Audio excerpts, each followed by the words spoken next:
ओम नमो भगवते वासुदेवाय। आप सभी का आपके अपने YouTube चैनल पर हार्दिक स्वागत है। आज हम सुनेंगे पुरुषोत्तम मास की कथा। इसे अधिक मास भी कहा जाता है। इस साल मल मास 18 जुलाई से लेकर 16 अगस्त तक रहेगा। इन दिनों में कुछ कार्य करने से जहाँ पुण्य की प्राप्ति होती है, कुछ कार्य किए भी नहीं जा सकते। अधिक मास में श्री हरि यानी भगवान विष्णु की पूजा करना सबसे श्रेष्ठ माना जाता है। इस माह में निष्काम भाव के लिए जप तप पूजा पाठ दान पुण्य अनुष्ठान आदि का बड़ा ही महत्व है। परमार्थ सेवा असहाय लोगों की मदद करना और बुजुर्गों की सेवा करना, वृद्ध आश्रम में अन्न वस्त्र का दान करना, विद्यार्थियों को पुस्तक का दान करना, 3 वर्षों के उपरांत में पढ़ने वाले महापर्व का भरपूर लाभ उठाना चाहिए। सुनते हैं पुरुषोत्तम मास की कथा। इस कथा के अनुसार स्वामी विहीन होने के कारण अधिक मास को मल मास कहने से उसकी बड़ी निंदा होने लगी। इस बात से दुखी होकर मल मास श्री हरि विष्णु के पास गया और उनसे दुखड़ा रोया। भक्त वत्सल श्री हरि उसे लेकर गोकुल पहुँचे। वहाँ श्री कृष्ण विराजमान थे। करुणा सिंधु भगवान श्री कृष्ण ने मल मास की वेदना जानकर उसे वरदान दिया, अब से मैं तुम्हारा स्वामी हूँ, इसे मेरी सभी दिव्य गुण तुम में समाविष्ट हो। मैं पुरुषोत्तम के नाम से विख्यात हूँ और मैं तुम्हारा अपना यही नाम दे रहा हूँ। आज से मल मास की बजाय पुरुषोत्तम मास के नाम से जाने जाओगे। इसीलिए प्रति तीसरे वर्ष में तुम्हारे आगमन पर जो व्यक्ति श्रद्धा भक्ति के साथ कुछ अच्छे कार्य करेगा उसे कई गुना पुण्य मिलेगा। इस प्रकार भगवान ने अनुपयोगी हो चुके अधिक मास मल मास को धर्म और कर्म के लिए उपयोग बना दिया।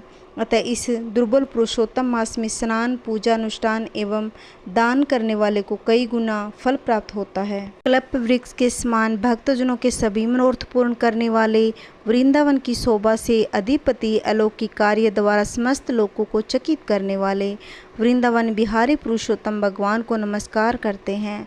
नारायण नर नरोत्तम तथा देवी सरस्वती को श्री व्यास जी को प्रणाम करके जप लाभ की कामना करती हूँ।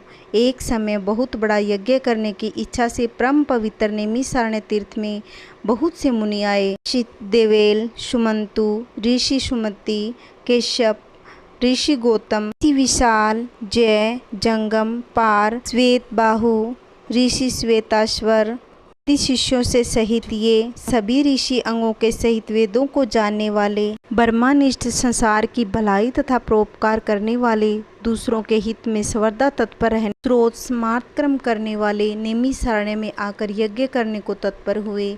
इधर तीर्थ यात्रा की इच्छा से सूत जी अपने आश्रम से निकले और पृथ्वी का भ्रमण करते हुए उन्होंने नैमिषारण्य में आकर शिष्यों के सहित समस्त मुनियों को देखा। संसार समुद्र से पार करने वाले उन ऋषियों को नमस्कार करने के लिए पहले से जहाँ वे इकट्ठे थे वहीं प्रसन्नचित्त सूत जी भी जा पहुँचे। उन्हें अनंतर पेड़ की लाल छाल को धारण किया हुआ था। वे प्रसन्न मुख शांत परमार्थ विशारद समर्ग आदि गुणों से युक्त पूर्ण आनंदों से परिपूर्ण तुलसी की माला से सुशोभित जटा के मुकुट से विभूषित समस्त आपत्तियों से रक्षा करने वाले अलौकिक चमत्कार को दिखाने वाले भगवान के परम मंत्र को जपते हुए समस्त शास्त्रों के सार को जानने वाले संपूर्ण प्राणियों के हित में जितेंद्रिय तथा क्रोध को जीतने वाले जीव मुक्त जगत गुरु श्री व्यास जी की तरह आदि गुणों से युक्त सूत जी महाराज शोभायमान हो रहे थे। उनको देख उससे नैमिषारण्य में रहने वाले समस्त ऋषिगण उठ खड़े हुए और सभी मुनिगण हाथ जोड़कर बोले, हे सूत जी महाराज, चिरायु हो, आपके लिए हे मनोहर आसन है, आप इस पर विराजमान हो। ये कहकर सभी ऋषि मुनि बैठ गए। तब नरम स्वभाव वाले सूत जी ने प्रसन्न होकर ऋषियों को हाथ जोड़कर बारंबार दंडवत प्रणाम किया। ऋषि जी बोले, हे सूत जी, हम लोगों ने आपके योग्य सुंदर आसन लगाया है। हे माँ बाग, आप थके हो, यहाँ बैठ जाइए। ऐसा सब ब्राह्मणों ने कहा। इस प्रकार बैठने के लिए कहकर सब तेजस्वी और समस्त जनता बैठ गई। तब विनम्रता पूर्वक तपोवृद्धि समस्त मुनियों से बैठने की अनुमति लेकर प्रसन्न होकर आसन पर सूत जी भी बैठ गए।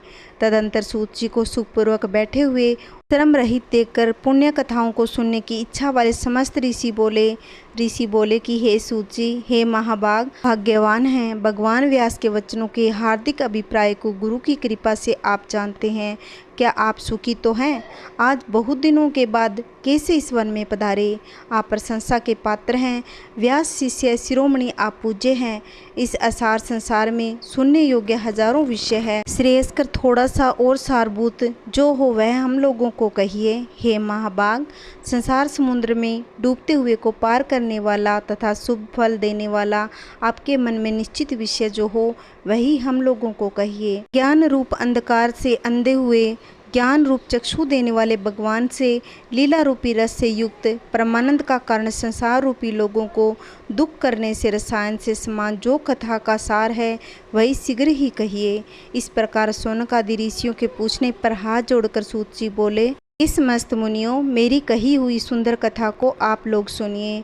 हे मुने, पहले मैं पुष्कर तीर्थ को गया। वहाँ स्नान करके पवित्र ऋषियों, देवताओं तथा पितरों को तर्पण आदि से तृप्त करके जब समस्त प्रतिबंधों को दूर करने वाली यमुना के तट पर गया, फिर कर्म के अन्य तीर्थों में जाकर गंगा तट पर गया, काशी आकर अनंतर गया और तीर्थ पर गया, पितरों का श्राद्ध करके जब त्रिवेणी पर गया, तदंतर कृष्णा के बाद नदी स्नान कर पुलय ऋषि के आश्रम पर गया, फिर कृतमाला, कावेरी, ताम्रणिका, तापी, नंद, नर्मदा, सरमदा नदियों पर गया। चरमणवती में स्नान कर पीछे सेतुबंध रामेश्वर पहुंचा। तदंतर रामायण का दर्शन करने के हेतु बद्री वन को गया।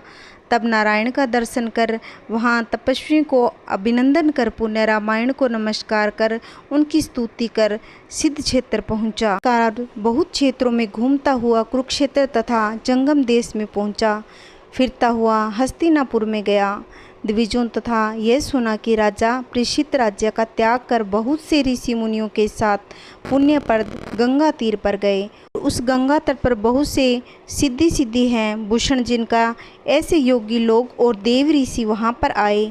उसमें कोई निराहार, कोई वायु भक्षण कर, कोई जल पीकर, कोई पत्ते खाकर, कोई श्वास ही को आहार कर, कोई फलाहार का, कोई फेन का आहार कर रहे थे। द्विजों, उस समाज में कुछ पूछने की इच्छा से हम भी गए। वहाँ ब्रह्म स्वरूप भगवान महामुनि व्यास के पुत्र, बड़े तेज वाले, बड़े प्रतापी श्री कृष्ण के चरण कमलों को मन से धारण किए हुए श्री सुखदेव भी आए थे। उन 16 वर्ष के योगीराज संग की तरह कंठ वाले, बड़े लंबे चिकने बालों से घिरे हुए मुख वाले, बड़ी पुष्टकंठों की संधि वाले, चमकती हुई कांति वाले, अवधूत रूप वाले, ब्रह्मा रूप वाले, युवा से घिरे हुए महामुनि सुखदेव जी को देख सब मुनि प्रसन्नतापूर्वक हाथ जोड़कर सहसा उठ खड़े हुए। इस प्रकार महामुनियों के द्वारा सहकृत भगवान सुखदेव जी को देखकर पश्चाताप करती हुई स्त्रियां और 7 बालक जो उनको देख रहे थे वो खड़े हो गए और भगवान सुखदेव को प्रणाम करके अपने अपने घर की प्रति जाते रहे। मुनि लोगों ने सुखदेव के लिए बड़ा ऊंचा और उत्तम आसन बिछाया। उस आसन पर बैठे हुए भगवान सुख को कमल की कर्णिका को से कमल के पत्ते घेरे रहते हैं, उसी प्रकार मुनि लोग उनको घेरे हुए बैठे थे। यहाँ बैठे हुए ज्ञान रूप महासागर के चंद्रमा भगवान महामुनि व्यास जी के पुत्र सुखदेव ब्राह्मणों द्वारा की हुई पूजा को धारण कर तारागणों से घिरे हुए चंद्रमा की तरह शोभा पा रहे थे। तारागणों से घिरे हुए चंद्रमा की तरह शोभा पा रहे थे। आज का हमारा पुरुषोत्तम मास पहला अध्याय समाप्त। आपको मेरी वीडियो अच्छी लगती हो तो लाइक, शेयर, कमेंट, सब्सक्राइब करना ना भूलें। जय श्री कृष्णा, राधे राधे, हर हर महादेव।